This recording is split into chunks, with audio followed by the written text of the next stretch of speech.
और समुद्री सीमा। स्थलीय सीमा भारत की 15,200 किलोमीटर लंबी है। समुद्री सीमा को हम दो भागों में बांट देते हैं, एक द्वीप सहित, एक द्वीप रहित। अब जैसे हम अंडमान, अब यहाँ इसकी चर्चा भी हम अंडमान निकोबार द्वीप समूह इत्यादि की चर्चा भी करेंगे। द्वीप को साथ में लेने पर 7,516.6 किलोमीटर लंबाई हो जाती है। द्वीप को छोड़ देने पर 6100 किलोमीटर की लंबाई। सबसे लंबी तटरेखा गुजरात की है, सबसे छोटी तटरेखा गोवा की है। अब यहां देखिए, इस पर हम फोकस करते हैं, ये मेन पॉइंट पे फोकस करते हैं, समुद्र तटीय राज्यों पर फोकस करते हैं। तो भारत के समुद्र तटीय राज्यों में भी एक तकनीकी बात यह है कि द्वीप सहित राज्य और द्वीप रहित राज्य। सामान्य रूप से जब हम बात करते हैं तो 9 राज्य बनते हैं। 4 पूर्वी तट के राज्य हैं और 5 पश्चिमी तट के राज्य हैं।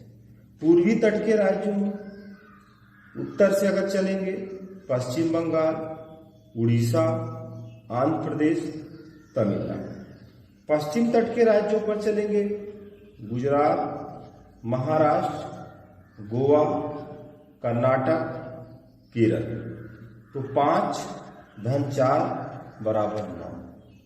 द्वीप सहित राज्य की संख्या 4 इसमें और जुड़ जाते हैं, 9 4 13 हो जाती है। पहले 14 लिखा जाता था जब दादर नगर हवेली, दमन दीव अलग हुआ करते थे, लेकिन अंडमान निकोबार द्वीप समूह, लक्षद्वीप, दादर नगर हवेली एवं दमन दीव, अब इसको एक अधिनियम के द्वारा एक केंद्र शासित प्रदेश कर दिया गया है। और पुडुचेरी में आप जानते हैं 3 स्थान है, कराईकल, माहे, यनम। अब हम इसकी चर्चा के बाद अब हम चर्चा करने जा रहे हैं ये पूर्वोत्तर राज्य।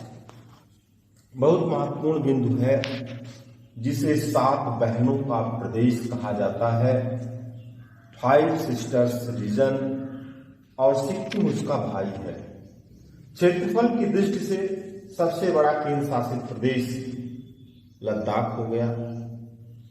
क्षेत्रफल की दृष्टि से सबसे छोटा केंद्र शासित लक्षद्वीप हो गया। अब हमारा मुख्य बिंदु पूर्वोत्तर भारत के 7 राज्य या 7 बहनों के प्रदेश पर चलता है। आप देखिए, यहाँ पे बहुत आसानी तरीके से देखिए, आसान तरीके से ये अरुणाचल प्रदेश, देखिए यहाँ से लेकर के यहाँ तक सब अरुणाचल प्रदेश है, जिसकी राजधानी ईटानगर है। अरुणाचल प्रदेश की जो इंटरनेशनल बाउंड्री है वो भूटान से इधर छूती है, इधर चीन से छूती है, इधर म्यांमार से छूती है। प्रश्न आपसे पूछा जा सकता है कि अरुणाचल प्रदेश की सीमा किन देशों से लगती है। फिर हम बात करते हैं असम। अब यहां देखिए, आपको बहुत अच्छी तरह दिखाई पड़ रहा होगा कि असम, जो बहनों में असम है, बहुत शक्तिशाली बहन है, सबके घर जाती है।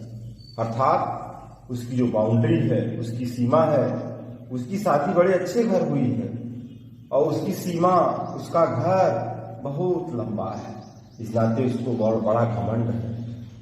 तो उसकी सीमा अरुणाचल प्रदेश पर टच करती है, नागालैंड पर छूती है, मणिपुर पर छू रही है, यहाँ देख रहे हैं मिजोरम है, त्रिपुरा है, मेघालय है, सब कुछ छू रही है। इसके बाद फिर यहाँ देखिए मेघालय है। भारत का सबसे अधिक वर्षा वाला स्थान यहीं पर स्थित है।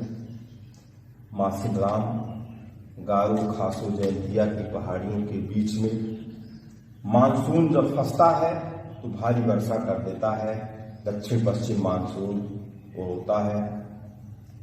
त्रिपुरा है, मिजोरम है, फिर इसे एक बार हम इसकी राजधानी सहित देख लेते हैं। अरुणाचल प्रदेश ईटानगर, नागालैंड कोहिमा। अभी हाल ही में 3 नए जिले नागालैंड में बने हैं, दिसंबर के करंट के अंतर्गत हमने आपको बताया था। इसके बाद फिर मणिपुर, इम्फाल, मिजोरम, आइजोल, असम, दिसपुर, मेघालय, शिलांग, त्रिपुरा, अगरतला। इस तरह से 5 सिस्टर्स रीजन बहुत ही महत्वपूर्ण है। राजधानी की भी दृष्टि से महत्वपूर्ण है, बाउंड्री की भी दृष्टि से महत्वपूर्ण है। विभिन्न प्रतियोगी परीक्षाओं में ये पूछा जाता है कि फला राज्य की सीमा किस राज्य से लगती है। देखने में लग सकता होगा कि प्रश्न आसान है, लेकिन ये समझ तभी विकसित होगी जब आप उसको कायदे से देखेंगे। और भाई एक है इसमें, इसको भाई कहा गया, सिक्किम। इसकी राजधानी गंगटोक है। यहां तक इसके ऊपर सिक्किम है और इसके नीचे पश्चिम बंगाल है। पश्चिम बंगाल यहां तक जाता है और यहीं पे दार्जिलिंग है पश्चिम बंगाल में, जो कि भारत में चाय के उत्पादन का एक प्रमुख क्षेत्र है। और ये पश्चिम बंगाल भारत का एक ऐसा राज्य है जो भारत के चारों भौतिक विभागों का प्रतिनिधित्व करता है, जिसमें पर्वत भी है, पठार भी है, मैदान भी है, सागर तट भी है।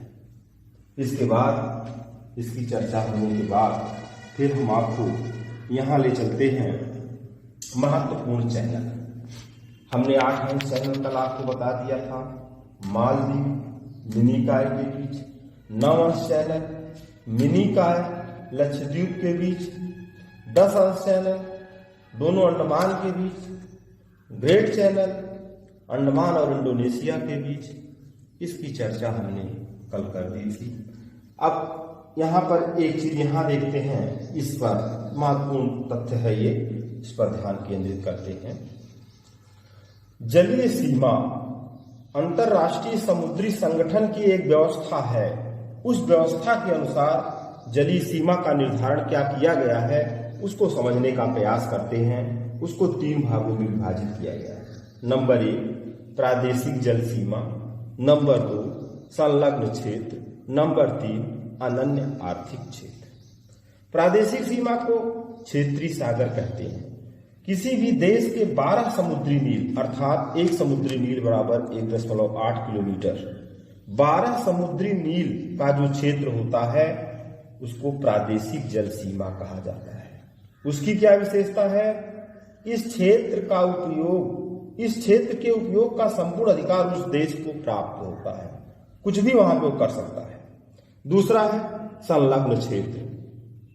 24 समुद्री मील तक का जो समुद्री क्षेत्र तट से है, जिसमें उस देश को सीमा शुल्क वसूली का वित्तीय अधिकार प्राप्त होता है। और तीसरा जो क्षेत्र है तट से 200 समुद्री मील तक का जो क्षेत्र है उसे अनन्य आर्थिक क्षेत्र कहते हैं। प्रादेशिक जल सीमा, संलग्न क्षेत्र, अनन्य आर्थिक क्षेत्र। और अनन्य आर्थिक क्षेत्र की विशेषता ये है कि उसमें वैज्ञानिक अनुसंधान तथा नए द्वीपों के निर्माण का अधिकार उस देश को प्राप्त होता है। तो ये जो व्यवस्था है इंटरनेशनल मैरीन ऑर्गेनाइजेशन के अनुसार भारत को भी ये शर्तें और भारत को भी अधिकार और भारत की भी ये समुद्री सीमा उसी तरह से लागू होगी। प्रादेशिक जल सीमा 12 समुद्री मील, संलग्न क्षेत्र 24 समुद्री मील, अनन्य आर्थिक क्षेत्र 200 समुद्री मील। अब विद्यार्थियों हम आगे बढ़ते हैं और एक चीज इसको समझते हैं, भारत की जो इंटरनेशनल बाउंड्री है उसके संबंध में आज बहुत विधिवत अध्ययन हम कर लेते हैं, जिससे हमेशा के लिए ये दिमाग में बना रहे, क्योंकि ये भूलेगा। या तो आप इसको किसी सूत्र से याद करेंगे या तो समझकर याद करेंगे। समझने का प्रयास देखिए हम करते हैं। सबसे पहले पाकिस्तान की जो सीमा है भारत के किन राज्यों से होकर लगती है, बहुत अच्छी तरह से मानचित्रीकरण है, इसमें आप देखेंगे। गुजरात, राजस्थान, पंजाब, जम्मू कश्मीर, लद्दाख, ये इतनी जो सीमा है, इस सीमा को हम देखते हैं पाकिस्तान से। गुजरात, राजस्थान, पंजाब, जम्मू कश्मीर, लद्दाख। अब हम इसके बाद आ जाते हैं चीन क्षेत्र पर, चाइना। चीन के अंतर्गत फिर देखिए, चीन की सीमा किस भारतीय राज्यों से लगती है? लद्दाख, हिमाचल प्रदेश, उत्तराखंड, इतना नेपाल क्षेत्र है, इसको छोड़ देते हैं। फिर आ जाते हैं हम सिक्किम, और इसके बाद फिर ये भूटान है, इसको भी छोड़ देंगे, अरुणाचल प्रदेश। तो यहाँ देखिए, लद्दाख, हिमाचल प्रदेश, उत्तराखंड, सिक्किम, अरुणाचल प्रदेश। बहुत क्लियर, बहुत स्पष्ट वीडियो आपको ये दिखाई जा रही है। इसके बाद फिर बात कर लेते हैं नेपाल। कभी भी किसी भी परीक्षा में आपसे पूछा जा सकता है कि नेपाल की सीमा किन भारतीय राज्यों से लगती है, नहीं लगती है, तमाम तरह के पलटावी प्रश्न पूछे जाते हैं। तो अब देखिए, ये नेपाल है और उत्तराखंड, उत्तर प्रदेश, बिहार और उसके साथ साथ पश्चिम बंगाल का भी हिस्सा लग रहा है और सिक्किम का हिस्सा। अब यहां देखिए, उत्तराखंड, उत्तर प्रदेश, बिहार, पश्चिम बंगाल, सिक्किम, स्पष्ट रूप से पश्चिम बंगाल की सीमा लग रही है नेपाल से, और फिर इधर पूर्व में सिक्किम की सीमा लग रही है। इसके बाद हम बात करते हैं भूटान। भूटान एक स्थल अवरुद्ध देश इस दक्षिण एशिया का है, और भूटान की जो सीमा है, इधर देखिए ये सिक्किम है, अरुणाचल प्रदेश है, दक्षिण में पश्चिम बंगाल आधा कवर किए हुए है, और इधर से असम की भी सीमा लगती है। तो फिर इधर भूटान के संबंध में आप देखते हैं, भूटान की सीमा आपको स्पष्ट कर दी गई, सिक्किम, अरुणाचल प्रदेश, पश्चिम बंगाल, असम, सिक्किम, अरुणाचल प्रदेश, पश्चिम बंगाल, असम। फिर आगे जब आप बढ़ते हैं, म्यांमार देश, बर्मा देश, अराकान योमा की पहाड़ी इसको अलग करती है, इरावती नदी भी इसको अलग करती है भारत से।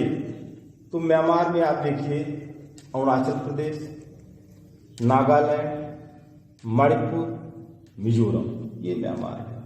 ये उत्तरी पूर्वी त्रिसंधि है। इस उत्तरी पूर्वी त्रिसंधि पर तीन रेखाएं, तीन देशों की इंटरनेशनल बाउंड्री मिलती है, जिसमें इधर से चाइना है, इधर से म्यांमार है, इधर से भारत है। जब हम नदी तंत्र आपको बताएंगे तो आप ब्रह्मपुत्र नदी के बारे में पढ़ेंगे, तब पता चलेगा कि ब्रह्मपुत्र नदी तिब्बत क्षेत्र से निकल करके अरुणाचल प्रदेश में कहां से प्रवेश करके असम से होते हुए फिर यहाँ पे बंगाल की खाड़ी में गिरती है।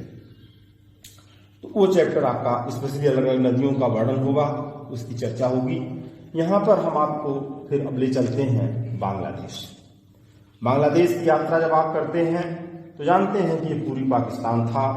1971 में इस बांग्लादेश के नाम से आया, और इसकी बाउंड्री के संदर्भ में पश्चिम में इसके पश्चिम बंगाल है, उत्तर में देखिए असम, मेघालय, पूर्व में त्रिपुरा और मिजोरम है। तो इस तरह से कभी कभी ऐसा भी मिला है प्रश्नों में, 10 वर्ष पुराने प्रश्नों में, 5-6 वर्ष पुराने प्रश्नों में मिजोरम भी लिखा रहता है, और ये भी ऑप्शन में रहते हैं अलग करना रहता है। ऐसी स्थिति अगर कहीं बनती है तो मिजोरम को उसमें से हटा दिया जाता है। अब इसको हमको आशा है कि आपको भारत की अंतर्राष्ट्रीय सीमा विधिवत रूप से समझ में आ गई होगी। फिर हम अब चलते हैं यहाँ पे। कंफ्यूजन हमको लगता है कि केवल अगर आपको होगा तो 2 देशों में हो सकता है, एक नेपाल में हो सकता है, एक भूटान में हो सकता है। नेपाल में इस नाते नहीं होगा कि उत्तराखंड, उत्तर प्रदेश, बिहार, पश्चिम बंगाल, सिक्किम, और भूटान में इस नाते नहीं होगा कि सिक्किम, अरुणाचल प्रदेश, पश्चिम बंगाल, असम। अब आपको कंफ्यूजन होने वाला नहीं है। अब कुछ और बातें जो नामकरण किया गया है सीमा के संबंध में, उसकी चर्चा कर लेते हैं। भारत और बांग्लादेश की जो बीच की जो सीमा है, उस सीमा को परिचालन शून्य रेखा कहते हैं। भारत चीन के बीच जो सीमा है उसे मैकमोहन रेखा कहते हैं, जिसका निर्धारण 27 अप्रैल 1914 को, मतलब प्रथम विश्व युद्ध के आसपास के समय में हुआ था। भारत पाकिस्तान रेडक्लिफ 17 अगस्त 1947। 15 अगस्त को आपका देश स्वतंत्र हुआ था और ये सीमा का निर्धारण 17 अगस्त 1947। भारत अफगानिस्तान की सीमा डूरंड रेखा है। अब यहाँ कुछ शब्द हैं जैसे LAC, LOC, POK, इसको समझते हैं ये क्या है। LAC लाइन, LAC है ए, लाइन ऑफ एक्चुअल कंट्रोल, अर्थात भारत चीन के बीच की वास्तविक सीमा रेखा को LAC कहते हैं। LOC क्या है? LOC में line of control, Jammu Kashmir Ladakh और पाकिस्तान के बीच का जो क्षेत्र है उसको LOC के नाम से पुकारा जाता है, लाइन ऑफ कंट्रोल के नाम से जाना जाता है। LAC, LOC और इसके बाद फिर POK लिखा गया है। POK में देखिए LAC, LOC फिर POK। POK में पाक अधिकृत कश्मीर जिसकी राजधानी मुजफ्फराबाद है, और भारत म्यांमार के बीच की जो सीमा रेखा है इरावदी नदी की घाटी और अराकान योमा पर्वतमाला से निर्धारित होता है। ये देखिए ये सीमा है और ये अराकान योमा पर्वतमाला है, इससे निर्धारित होती है। पर्वतमाला की श्रृंखलाओं में जब आपको बताया जाएगा तो उसका भी थोड़ा अध्ययन आप करेंगे। इस तरह से हमने आपको भारत स्थित सीमा और विस्तार भाग 2 के अंतर्गत एक समग्र अध्ययन भारत का करवाया। अब इससे संबंधित जो वैकल्पिक प्रश्न है, ऑब्जेक्टिव क्वेश्चन है, उसकी एक श्रृंखला आपको मौखिक रूप से प्रस्तुत कर दी जाएगी। उसके लिए वीडियो की आवश्यकता नहीं होगी, मौखिक रूप से उसमें बता दिया जाएगा और वो वीडियो मौखिक ही बन जाएगी। तो इस तरह से हमको आशा है कि आपको अच्छा लगा होगा, अच्छा लगेगा ही, क्योंकि ये ज्ञान है और इस ज्ञान में नए नए प्रश्न आपको मिल रहे हैं, सभी परीक्षाओं के लिए उपयोगी हैं। बहुत बहुत धन्यवाद।